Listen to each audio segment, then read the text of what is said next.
Buen comienzo de semana, ¿cómo andan? Bienvenidos, bienvenidas a la edición central de MBD Noticias. Es un gusto acompañarlos como siempre y acompañarte también, Martín. ¿Cómo andás? ¿Cómo andás, Mariana? Lo mismo digo. Ojalá que hayan pasado un lindo fin de semana. Aquí estamos abriendo este contacto informativo que tiene una hora de noticias por delante y empezamos mirando hacia el Parlamento hoy. Sí, y con temas educativos, porque el ministro de Educación y Cultura, José Carlos Maía, y el presidente de la ANEP, Pablo Casciani, comparecieron justamente ante la Comisión de Educación y Cultura del Senado. Analizaron un proyecto de ley del senador colorado Pedro Bordaberry para elevar a un mínimo de 200 los días de clases en todos los niveles y además reiteraron el compromiso del gobierno de crear una universidad de la educación. A propósito de ese punto, Maía se mostró abierto a negociar la gobernanza de esa eventual universidad, pero contemplando la participación de docentes y de estudiantes. Por su parte, la senadora nacionalista Graciela Bianchi indicó que su partido está abierto a apoyar la creación de una universidad de la educación, pero remarcó que no acompañarán el proyecto si se prevé que esta eventual casa de estudios tenga una gobernanza, un cogobierno más específicamente, como el de la UDELAR. Bien, este es uno de los temas que tenemos para el día de hoy. Claro, uno de tantos. Aquí está la muestra con los titulares. El presidente Yamandu Orsi visitó Panamá en su primer viaje oficial y estará en Honduras en la Cumbre de Estados Latinoamericanos y Caribeños, CELAC. El senador nacionalista Álvaro Delgado anunció que los partidos de la oposición elevarán a presidencia en las próximas horas la lista de cargos de contralor que cada colectividad política asumirá en los diferentes organismos públicos. Los cooperativistas de la empresa Calcar presentarán mañana la solicitud de concurso a la justicia, adelantó la directora nacional de Trabajo, Marcela Barrios, tras una reunión con los productores en el Ministerio de Trabajo y Seguridad Social. Juan Amaro, uno de los candidatos del Partido Colorado a la Intendencia de Florida, anunció que deja de apoyar a Andrés Ojeda luego de que este no cumpliera con su promesa de participar en sus actos de campaña y sí lo hiciera con los actos del otro candidato del partido, Pablo Lanz. Ojeda justificó los dichos de Amaro como producto de las pasiones de la política. Una delegación del Centro de Estudiantes del Instituto de Formación Docente de Paysandú fue recibida en el Parlamento, donde denunció que se cerraron inscripciones de la carrera de Educación Social. Los aranceles anunciados por el presidente de Estados Unidos, Donald Trump, continúan repercutiendo negativamente en los mercados globales. Trump redobló la apuesta y amenazó a China con incrementar sus aranceles hasta 50%. El expresidente brasileño Jair Bolsonaro, enjuiciado penalmente por un intento de golpe de Estado, dijo durante una multitudinaria manifestación en San Pablo que está siendo perseguido, como ocurrió con Donald Trump en Estados Unidos y con Marine Le Pen en Francia. Además de la pantalla tradicional, recuerden que pueden seguirnos a través de la web de TV Ciudad, tvciudad.uy, también a través del canal de TV Ciudad en YouTube y que nos pueden escuchar mediante Uniradio 107.7 FM en Montevideo y área metropolitana, radio de la Universidad de la República, que en la web también se puede oír y nos retransmite por uniradio.edu.uy. Sigue Mariana porque hay adelantos desde exteriores. Sí, ya mismo salimos a la calle para ver en qué andan nuestros compañeros que están en dos puntos de la ciudad diferentes y vamos a comenzar a saludar a Abril Mederos que se encuentra en la Asociación Rural del Uruguay. Abril, ¿cómo andás? Sí, Mariana, Martín, buenas tardes para ustedes. Estamos en la sede de la ARU porque se está realizando la ceremonia de asunción del nuevo presidente de la Asociación Rural, Patricio Cortabarría. Deja la presidencia y la asume Rafael Ferber, hasta ahora director de exposiciones de la ARU, en un evento del que participa también la presidenta en funciones, Carolina Cose, y el ministro de Ganadería, Alfredo Frati. Y es la primera vez que un presidente participa de esta asunción que va a durar por los próximos 2 años. Vamos a tener más novedades en unos minutos.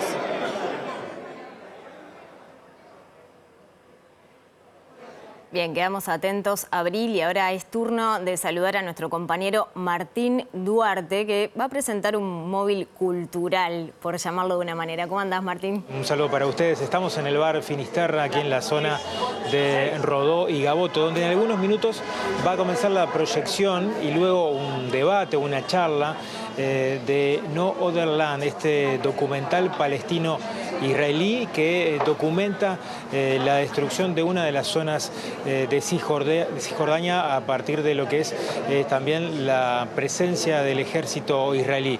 Está organizado como una de las actividades culturales que tiene el bar, con presencia de la coordinación por Palestina, y vamos a estar retratando parte de lo que ocurra a partir de minutos aquí en el bar. Otro asunto, el senador y líder colorado Andrés Ojeda cuestionó la posibilidad de que la Universidad de la República se involucre en la discusión acerca de la pertinencia o no de que permanezca instalada y abierta la Oficina de la Innovación de Uruguay en Jerusalén. Discusión que, sin embargo, estará en la próxima sesión del Consejo Directivo Central de la UDELAR porque, entre otros, digamos, colectivos, es impulsada por el sindicato docente, ADUR, que entiende, según lo adelantó el dirigente Gregory Randall, que esa oficina debería cerrar. Y el pedido era a que no se abriera la oficina. Entre tanto, se abrió esa oficina. Entonces, nuestra propuesta ha evolucionado y ahora estamos pidiendo que se cierre esa oficina. Ese es el pedido principal de la resolución de mañana. Espero que la UDELAR se ciña a su rol educativo y no tome posicionamientos políticos que son propios de los partidos, ¿no? Y en este caso también del gobierno, pero me parece que está un poquito fuera de lugar y no le corresponde. Fíjense cuánto tiene para beneficiarse Uruguay de un relacionamiento científico o educativo con una potencia de primera línea como es Israel. Comenzamos con el desarrollo de la información. Les contamos que el presidente Yamandu Orsi inició hoy en Panamá su primera gira internacional que continuará este martes y este miércoles en Honduras. También mantuvo una entrevista en el Palacio Presidencial de Las Garzas con el presidente panameño José Raúl Mulino. Claro, y ambos comparecieron en conferencia de prensa, o sea, dieron una conferencia de prensa conjunta luego de ese encuentro en la que Orsi dijo que se propone tender puentes para generar complementariedad, en este caso, entre Uruguay y Panamá, y también destacó la que, a su entender, es una vocación panameña por vincularse con el sur del continente, que según Orsi se ha visto reflejada en dos recientes visitas de Mulino a Uruguay. En la oportunidad de la cumbre de Mercosur, cuando yo todavía no había asumido la presidencia, sino que ya había sido electo, la idea y el acuerdo de Mercosur era: Panamá es un socio, es un amigo al que hay que prestarle atención. En aquel sur de América, donde nosotros somos uno de los dos países pequeños de la Alianza Mercosur, hemos entendido que nuestra vocación permanente es la de articular, integrar en un mundo que todas las semanas o todos los días nos encontramos con sorpresas, con incertidumbre. Bueno, nosotros queremos ser el camino de la certeza, de la certidumbre, y eso que se acordó o que se empezó a caminar o que se empezó a transitar a partir de su visita a la cumbre, nosotros lo que decidimos es empezar a construirlo y regarlo todos los días. Gracias. A su vez hay empresarios y hay actores uruguayos que tienen intereses en Panamá, que venden, compran, que no solo venden y compran, sino que también intercambian experiencias para mejorar la producción. Ahí está la experiencia del arroz y cómo se puede intercambiar experiencias para que la producción sea cada vez mejor. Y no es solo una cuestión de competencia, sino cuestión de complementarnos. Y a su vez queremos aprender de ustedes y queremos intercambiar con ustedes toda la experiencia de servicios y de logística, que para nosotros es todo un desafío. A su turno, el presidente de Panamá, José Raúl Mulino, dijo que es un gran honor que Orsi haya elegido a su país, a Panamá, como su primer destino internacional. Dijo que Panamá ha comenzado a mirar hacia el sur para encontrar nuevas posibilidades de comercio e integración regional. Hoy me llena de mucho regocijo tenerlo en Panamá, porque comenzamos una etapa de relaciones importantes con la República del Uruguay, que yo estoy seguro que nos va a llevar a muchos puertos felices, a muchos puertos de encuentro positivos entre nuestros dos países. Como le comentaba al presidente, el hecho de que Panamá haya empezado una era de ver hacia el sur es buscando oportunidades. Buscando una oportunidad no solamente de trabajo, de negocio, de amistad, sino de integración de la región, positivamente hablando. Y hoy creo que hemos dado un paso certero a esa dirección. Además de que agradezco muchísimo y subrayo muchísimo el hecho de que sea Panamá su primera visita oficial al exterior. Eso nos abre a nosotros, yo no diría un privilegio, pero sí un gran honor. Presenta Asociación de Funcionarios Portuarios. Hacete socio y accederás a beneficios exclusivos como colonia de vacaciones, préstamos, servicios de la salud, tienda online con precios exclusivos y mucho más. Asunción de autoridades en la ARU. Abril Mederos, adelante. Muchas gracias, Martín. Sí, ya está aquí el ministro de Ganadería, Alfredo Prati, luego de esta asunción de autoridades de la ARU. Vamos a escucharlo. Y bueno, y siempre han tenido una opinión que a veces coincide, a veces discrepa con los gobiernos, pero que mantienen el respeto. Yo creo que eso es una buena cosa. Y aparte, en mi caso, tengo mucha gente acá conocida de las épocas que yo estaba en la Federación, que también a veces coincidíamos y otras veces discrepábamos. Y me gustó mucho que el presidente hoy habló del reglamento de tierras de Artigas. A veces nos olvidamos, lo más parecido a eso es colonización. Lástima que en el último periodo le sacamos todos los recursos. Prati, justamente en torno a las preocupaciones que le ha planteado la ARU, ¿qué se puede comentar sobre los aranceles impuestos recientemente por Estados Unidos y cuáles son las preocupaciones del sector? La ARU oficialmente no me ha planteado ninguna cuestión en concreto, a no ser lo que es público. Obviamente que todo lo que son aranceles preocupa, pero si uno ve el concierto internacional, en realidad somos de los menos perjudicados, por lo menos esa es mi opinión. ¿A qué sectores estaría afectando más? Y bueno, obviamente si tenés 10% más en la carne, que es nuestro buque insignia en las exportaciones, nos afecta. Pero eso nos puede dar también oportunidades, como el caso del arroz en Centroamérica. Así que veremos qué es lo que pasa. Hay que esperar unos cuantos días, diría yo, porque estas medidas uno nunca sabe cómo va a terminar repercutiendo. Los demás países están tomando medidas, en algunos casos medidas espejo. Y bueno, lo único que es cierto, valga la redundancia, es la incertidumbre. De cualquier manera, creo que Uruguay como tal, como país exportador, somos de los menos perjudicados. ¿Está cuantificado de cuánto se podría llegar a costar esta medida a la producción uruguaya? No, nosotros no lo tenemos cuantificado todavía. Nosotros vamos a esperar, hoy nos decían qué acción íbamos a tomar, nosotros vamos a dejar que la Cancillería trabaje en esto, porque esto es una decisión política, no es un tema sanitario, no es un tema ni siquiera comercial con los compradores de un lado y los vendedores de otro. Por lo tanto, hay que esperar que desde el ámbito político institucional, como es la Cancillería, ver qué podemos avanzar, bueno, y hacia dónde tenemos que dirigir o redirigir nuestras exportaciones si tenemos problemas para entrar a ese mercado. Ministro, en el tema justamente de la carne, los aranceles que impone Estados Unidos a otros países a los cuales le importa carne, ¿puede favorecer a Uruguay? Bueno, es lo que te decía, no sabemos. Pienso que somos de los menos perjudicados y por ese lado podríamos tener alguna ventaja. Prati. En su discurso de alguna manera cuestionó la ocupación de los lugares de trabajo. ¿Qué reflexión hace usted? Bueno, la opinión de Ferber. Ahora, lo que hay que entender también es que cuando cambia un gobierno, cambian las medidas que se toman. Y eso hay que tenerlo claro. Porque si no, el gobierno sería siempre el mismo. Prati, el presidente Orsi está en Panamá, fue con empresarios del arroz. ¿Qué es lo que se espera concretamente? ¿Avanzar en qué sentido? Bueno, usted sabe que hace muy poco tuvimos la cosecha del arroz y ellos estimaban que esta dificultad internacional que hay con los aranceles de Estados Unidos podría abrir algunas puertas en México, por ejemplo, o en algunos países de Centroamérica.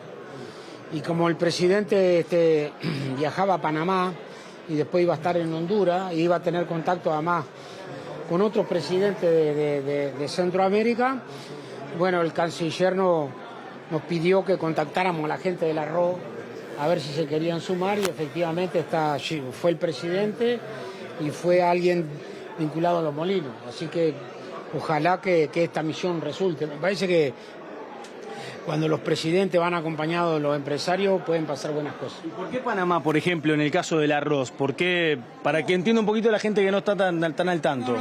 hablamos de Centroamérica, ¿no? Y ellos visualizaban México. El tema es que la escala es en Panamá y después van a Honduras y ahí se van a encontrar con los demás presidentes porque van a una reunión internacional. O sea, y aparte de eso, Centroamérica son países que tienen algún comportamiento parecido. Entonces, cuando tú hablas con un ministro, también te cuentan lo que está pasando el otro. Nosotros tuvimos en una reunión en Honduras, justamente, que nos había invitado el que ahora es canciller, cuando eso era director de la FAO. Bueno, y ese contacto con los ministros, sobre todo con el de Honduras, que además la presidenta vino a la asunción de Orsi, yo creo que siempre facilita las negociaciones. Hay que entender que los países los gobiernan personas. Y si tenés buena relación con las personas, es probable que facilite el comercio entre los países. Calcar informó que se va a llamar a concurso. ¿Cómo se están observando las dificultades que atraviesa el sector lechero y qué es lo que puede hacer el Ministerio de Ganadería? Bueno, el Ministerio de Ganadería está participando en una mesa que está el INALE, que es el organismo especializado en los temas lácteos, el Ministerio de Trabajo y el Ministerio de Economía. Es una situación muy difícil, ahora además con esa noticia que el 60% de los remitentes están mandando su leche a otra planta, una planta láctea que no recibe leche, su supervivencia es muy difícil. De cualquier manera nos estamos reuniendo porque ahí puede quedar algún productor por el camino, pero sobre todo lo que tenemos, una cantidad de trabajadores que pueden quedar sin empleo y hay que ver cómo hacemos para no seguir aumentando los desempleados, que ya tenemos bastante en ese rubro con los temas que son de público conocimiento. Muy bien, por allí las palabras del ministro de Ganadería sobre la situación de Calcar, y sobre este tema seguimos porque, como decía nuestra compañera Abril, los cooperativistas de esta empresa presentarán este martes la solicitud judicial de concurso, según informaron en una reunión en el Ministerio de Trabajo. Claro, eso pasa con respecto a las personas cooperativistas, ¿no? Ahora, ¿qué pasa con las personas trabajadoras de Calcar, a las que recién Frati aludía? A propósito, Marcela Barrios, que es la directora nacional de Trabajo, expresó preocupación porque dijo, no han cobrado ni despido ni salario, y además también puso el acento en que se enteraron el 1 de abril de la decisión de cierre de la última planta que permanecía abierta de Calcar en Tarariras, departamento de Colonia. Nos informaron que el cierre se debió a que que se quedaron sin leche, básicamente. Los principales remitentes decidieron mandar la leche a otras empresas. Y bueno, y los cooperativistas que estaban acá son pequeños productores que también se vieron afectados por esta situación. Nosotros mañana vamos a volver a tener otra instancia de estas interministeriales con la presencia del Ministerio de Industria, Ministerio de Ganadería, del INALE. Hoy también estuvo el INACOP, que mañana también va a estar presente, para ver desde el Estado qué herramientas se pueden abordar, porque bueno, tenemos la situación de los trabajadores, que al día de hoy es incierta la situación en relación al salario del mes de marzo. Ellos trabajaron todo el mes de marzo y se enteraron el 1 de abril que la empresa dejaba de funcionar, por lo tanto les quedó ese mes trabajado sin cobrar. Nos dijeron los cooperativistas que probablemente mañana se presente el concurso en el juzgado de concurso, y bueno, y también van a estar en relación a los trabajadores la situación de los eventuales despidos, etcétera. Presenta Antel con su plan fibra entretenimiento estándar que incluye Disney+.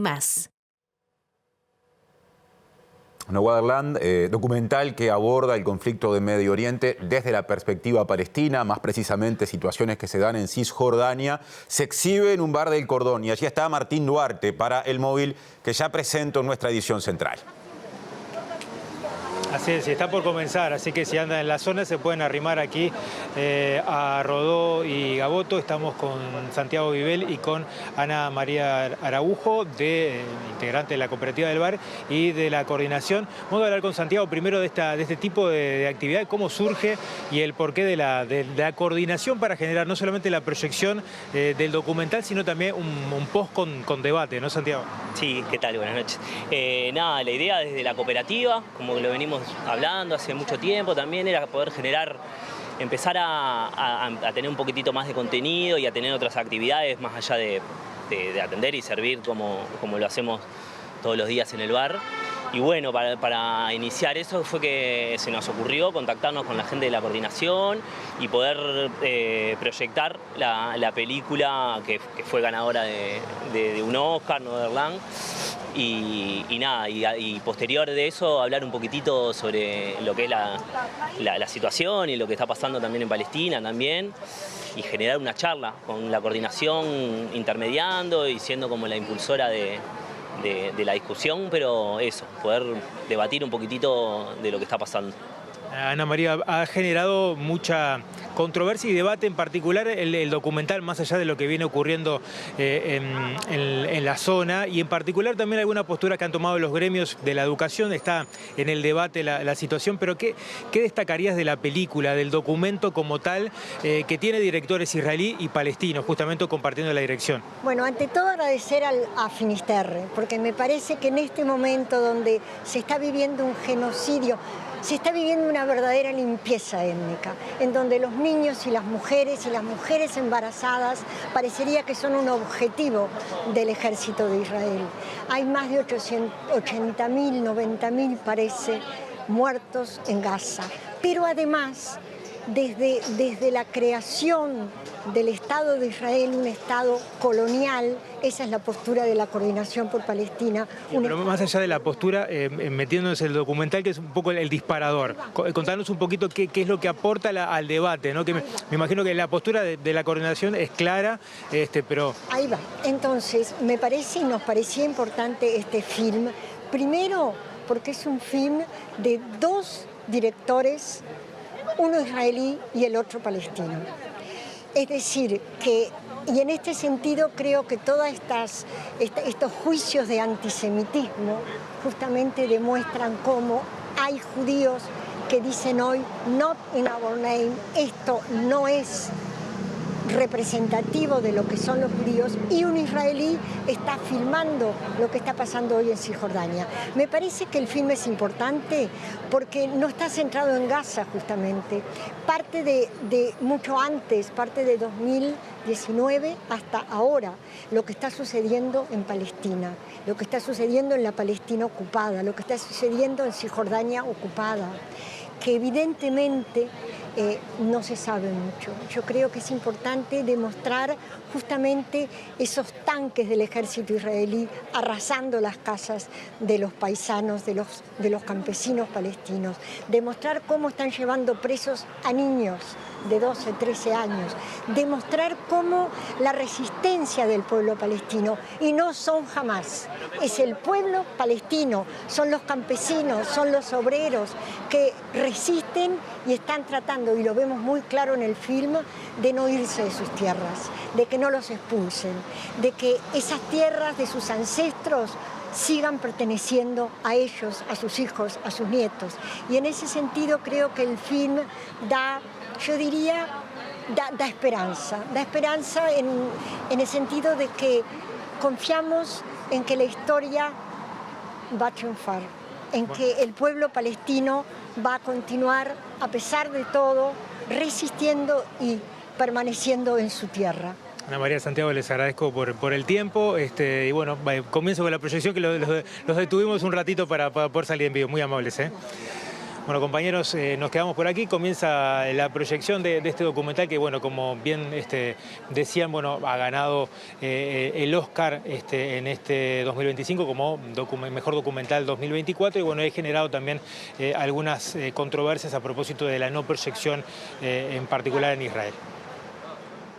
Muchas gracias, Martín y resto del equipo. Cambiamos de asunto, aunque lo que viene está vinculado en algún punto. Ya van a entender por qué. Ocurre que el Consejo Directivo Central de la Universidad de la República este martes va a analizar una propuesta impulsada por el sindicato docente, ADUR, y la Federación de Estudiantes Universitarios del Uruguay, la FEU, vinculada a que promueven el cierre de la Oficina de la Innovación de Uruguay, que poco tiempo atrás se instaló en Jerusalén. Según el dirigente de ADUR, Gregory Randan, en caso de que el gobierno no acceda a esta solicitud, se pedirá que la UDELAR no participe de los proyectos de esta oficina.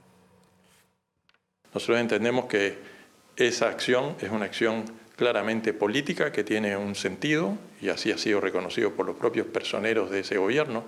Por ejemplo, hace pocos días por por el antiguo secretario de la Presidencia. Era una acción política de apoyo a una de las partes en este conflicto y no a cualquier parte, a la parte que está cometiendo el genocidio. ¿Quién argumentó que era una acción académica?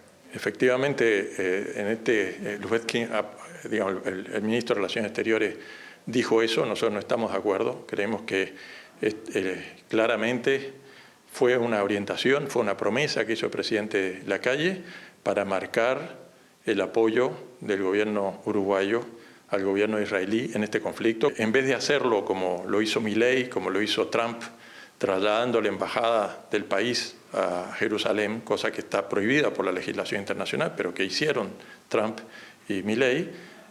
Uruguay, en el estilo que les es característico, hizo algo un poquito menos dramático y instaló una oficina de innovación tecnológica. Lo que nosotros estamos planteando es que la universidad se pronuncie y le pida al gobierno que cierre esa oficina. Creo que es lo que corresponde desde el punto de vista ético y desde el punto de vista político y desde el punto de vista de la conveniencia del país. Si no se hace, lo que nosotros estamos proponiendo como un punto adicional en la resolución es que la universidad no participe de dicha oficina ni de cuestiones que tengan que ver con dicha oficina.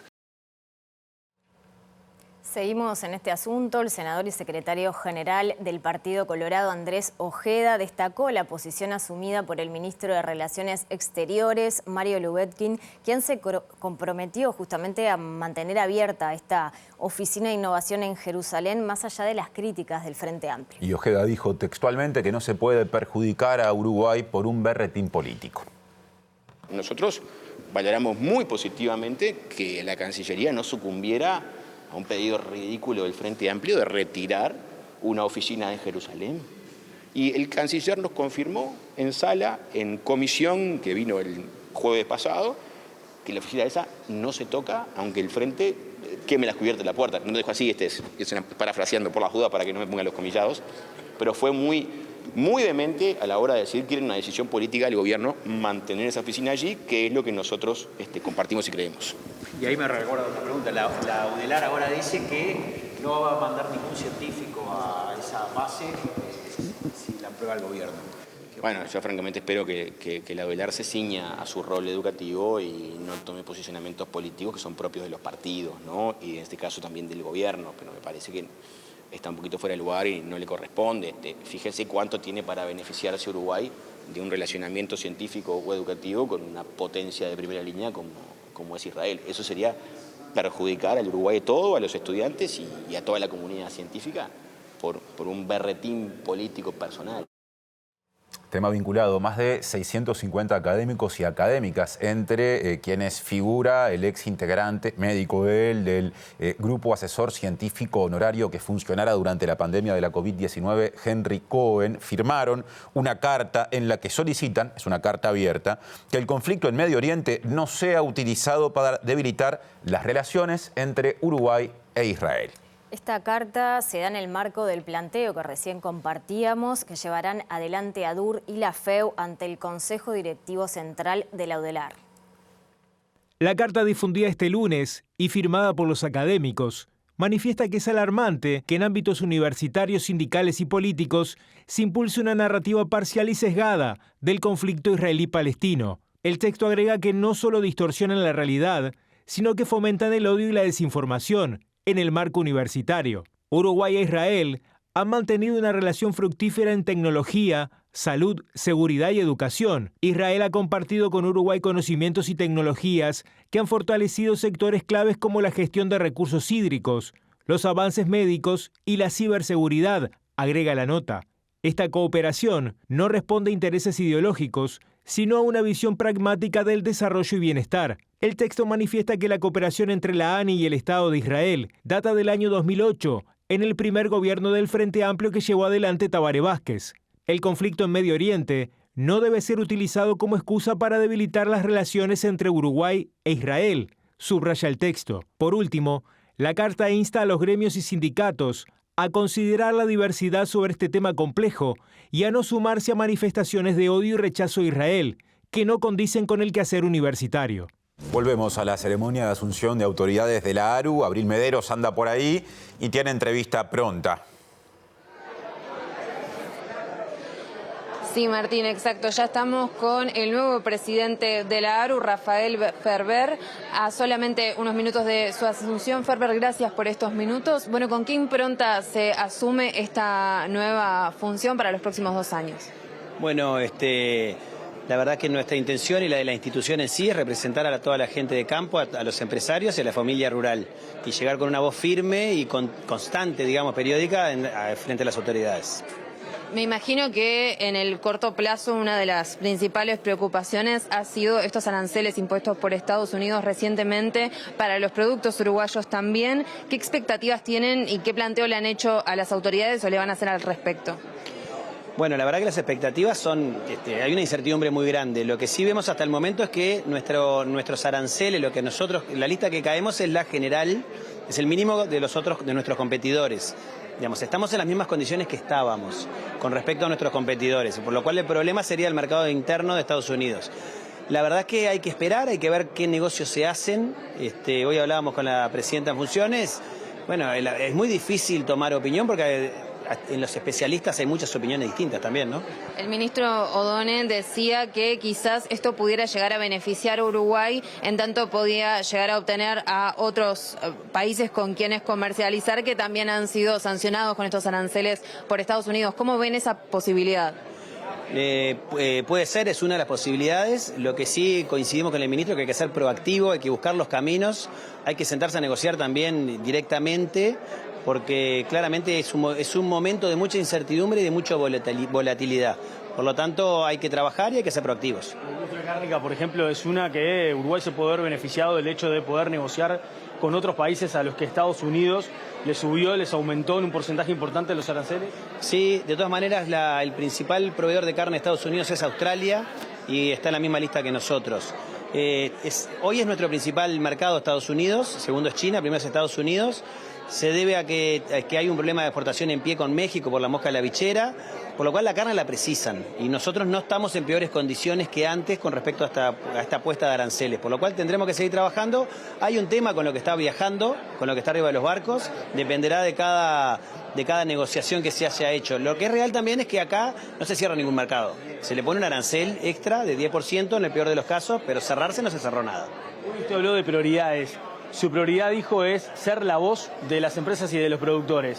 ¿En qué sentido? ¿Qué es lo que trata de defender la ARU desde ese punto de vista? Bueno, nuestra principal función es mejorar la calidad de vida del sector agropecuario.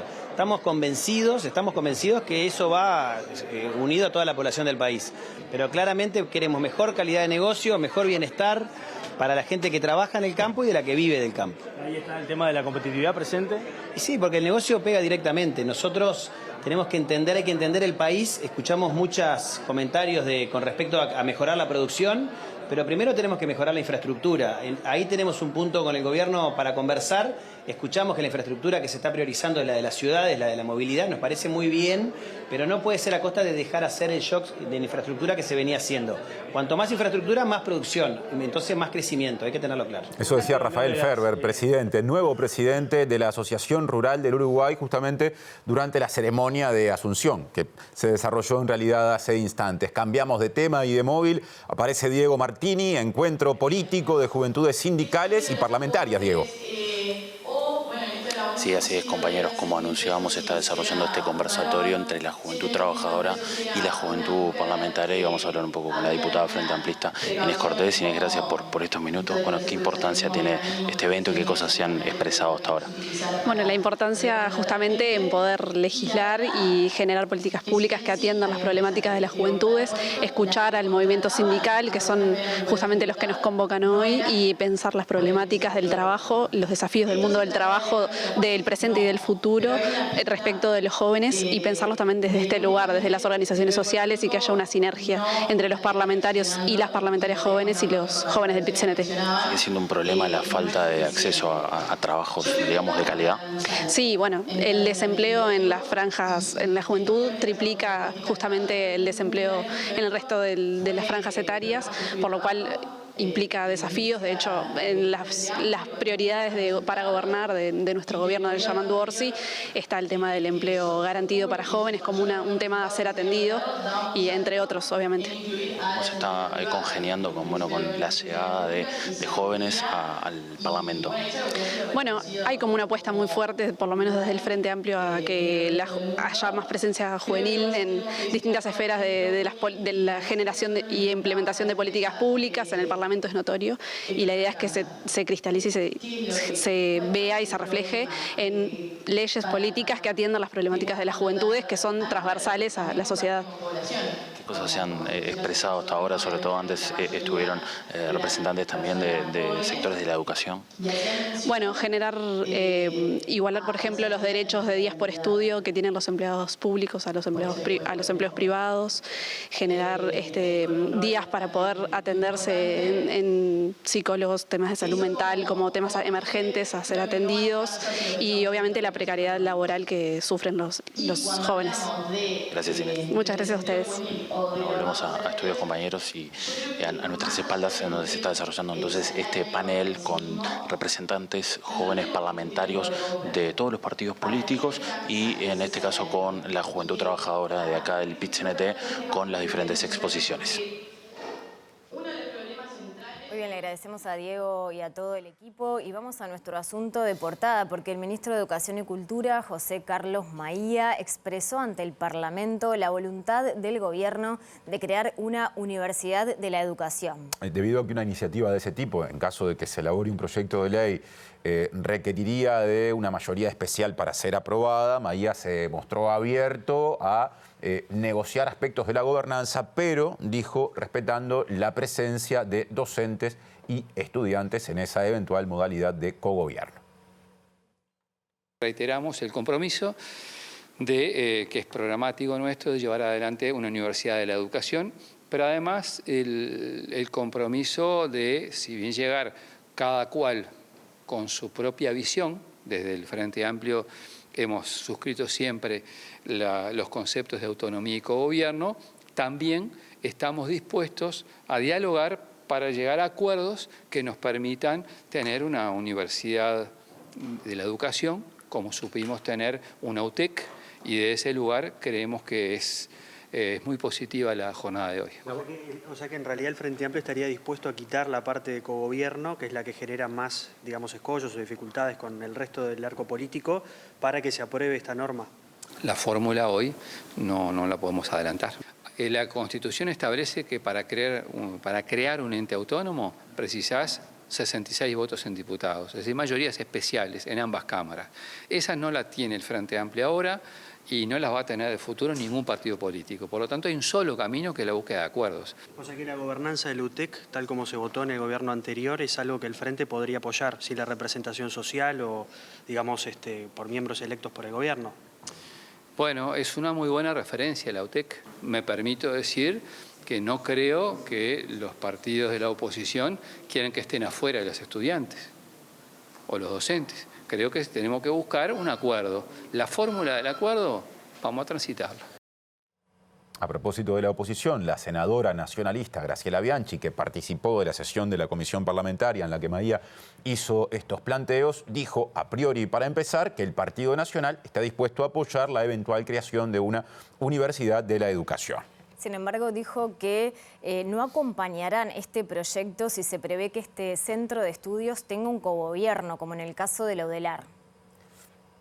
Nosotros tenemos un parteaguas, que es el cogobierno. Nosotros no vamos a votar un proyecto que sea similar o igual, porque eso es lo que pretenden. En principio el proyecto no está todavía, ¿no?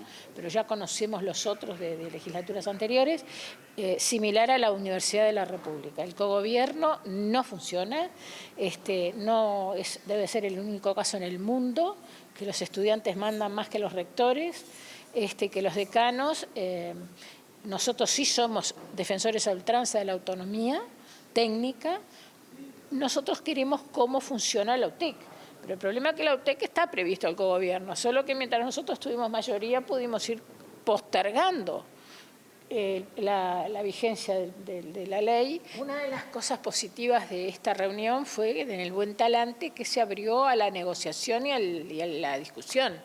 No está el proyecto, reitero, y nos parece bárbaro, pero resulta que cuando llegamos al punto medio, que puede haber sido, por ejemplo, lo que nosotros hicimos en el periodo anterior del reconocimiento universitario a través del Ministerio de Educación y Cultura, con una prueba, lo van a derogar.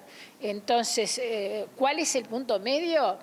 Encantadísimo de que haya un punto medio, ¿no? Ahora, en lo que todos hicimos hincapié, por supuesto que deduzco que el ministro y el presidente del Codicen no tienen dudas, y nosotros en la coalición tampoco, lo que importa es la calidad de la educación.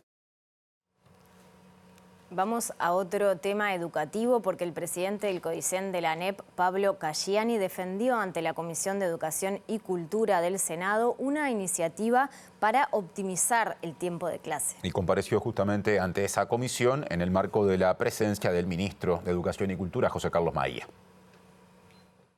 La relación de días o de horas, esto se ha discutido durante las últimas décadas bastante en Uruguay, es decir, pueden ser 200 días de clase, como se planteaba en el caso de la CIDE, allá en la década del 60, puede ser 900 horas, porque de hecho nosotros tenemos un conjunto de propuestas que lo que hacen es extender el tiempo pedagógico, y esto tendría, digamos, similares características en términos de las posibilidades de aprender, las posibilidades de acceder a cuidados y otro conjunto de cosas, que es lo que está planteado atrás de esta propuesta de 200 horas de clase. Así que con muy buenos ojos, a ver de qué manera es posible pensarlo con esta complejidad, y teniendo claro que esto es un objetivo programático que se fija en una ley en el Parlamento y que tiene que tener un componente más técnico de implementación que corresponde a la Administración Nacional de Educación Pública. ¿Pero es aplicable esto a partir de lo que es el organigrama y todo el funcionamiento de la ANEP?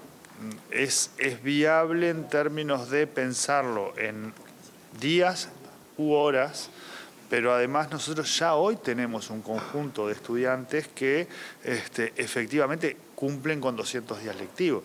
Todos los escolares que participan, los escolares y los liceales que participan de Febrero en Acción o de Verano Educativo ya están asistiendo 200 días a clase. Presenta Mercado Agrícola de Montevideo, en el corazón de un barrio donde late la ciudad. Mercado de Historias. Mercado de Historia.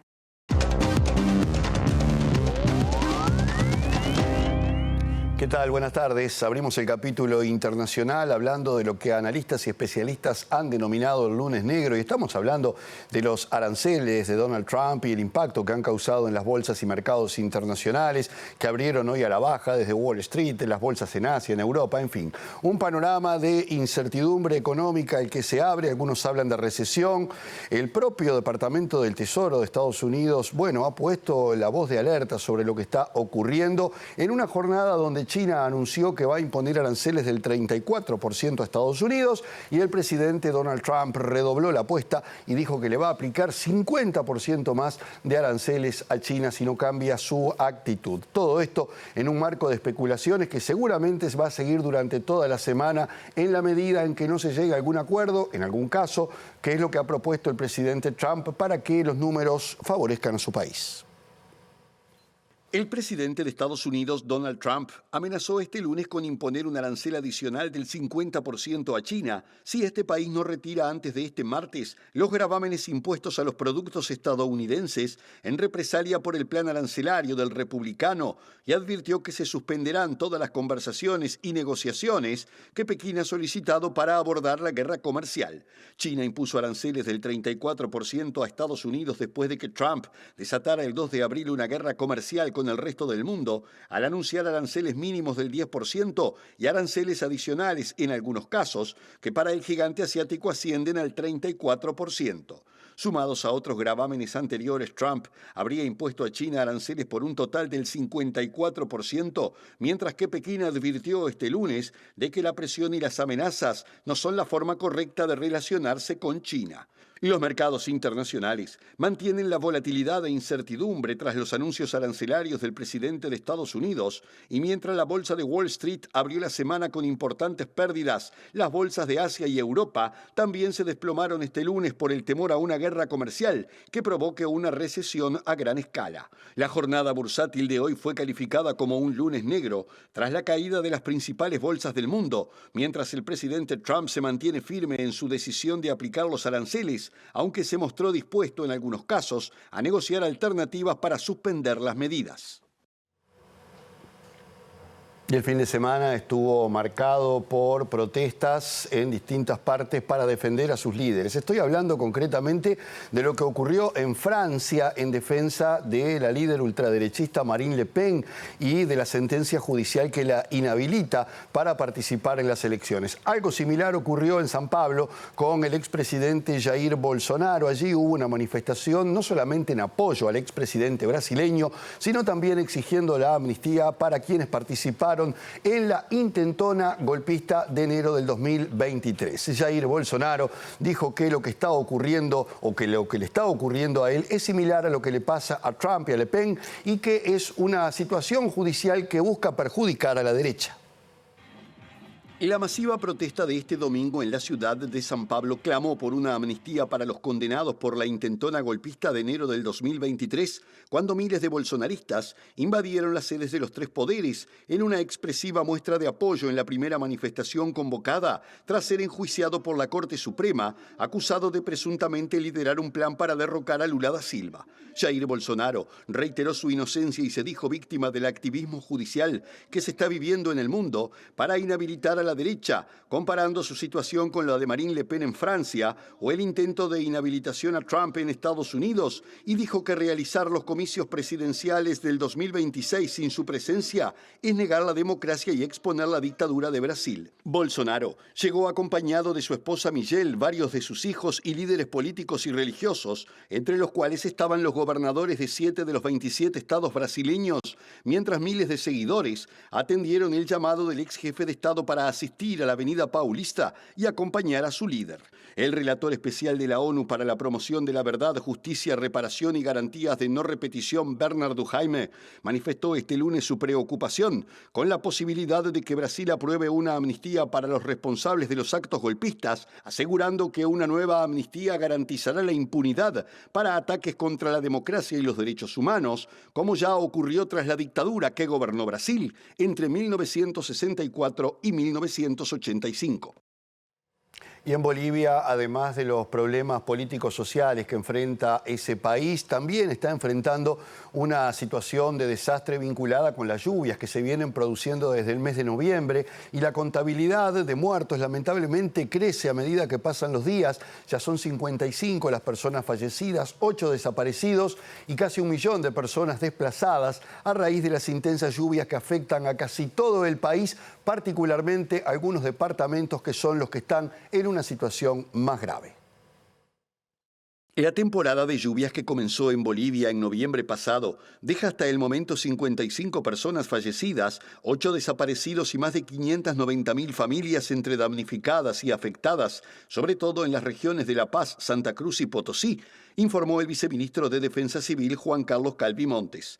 Las familias damnificadas son las que padecen de forma directa el impacto de un evento adverso y los afectados lo sufren indirectamente según las autoridades bolivianas, y los daños se registran en las 9 regiones bolivianas, en concreto 6.174 comunidades, señaló Calvi Montes. El viceministro también recordó que las regiones de Beni, Oruro y Chuquiasca declararon el desastre departamental y que La Paz y Santa Cruz decretaron la emergencia, mientras que de los más de 300 municipios que tiene el país, 232 están con algún grado de afectación y se tiene registro de 1.204 viviendas que quedaron completamente destruidas por deslizamientos o inundaciones. El gobierno boliviano anunció hace unos días que la Armada trabaja en la adecuación de un barco que funcionaba como hospital para poder llevar por río hasta 40 toneladas de ayuda humanitaria a las comunidades indígenas del departamento de Beni ante la imposibilidad de acceder por tierra o aire.